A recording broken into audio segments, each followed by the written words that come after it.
ताई, अपना पूना के अंदर भी अभी एक चेंज आया है, नए महापौर आए हैं, तो आप उनके बारे में क्या?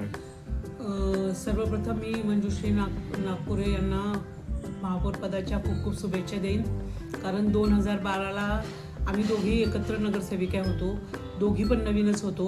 परंतु त्यावेळेसपासून मी मंजुश्रीताईंना बघितलं की त्या किती आत्मविश्वासपूर्ण, अभ्यासपूर्ण बोलत असायच्या आणि त्या अतिशय संघाच्या याच्यामध्ये मुशीत तयार झालेल्या अशा मंजुश्रीताई आहेत.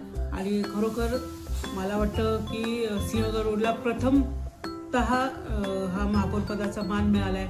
कारण सिंहगड रोडच्या समस्याही खूप आहेत. त्यांची ट्रॅफिक कोंडी आहे, त्यांचं जे नदीचं पाणी येणं, पुराच्या विषय आहेत, असे बरेचसे विषय आहेत आणि मला खात्री आहे की नागपुरीताई नक्कीच त्या सोडवतील.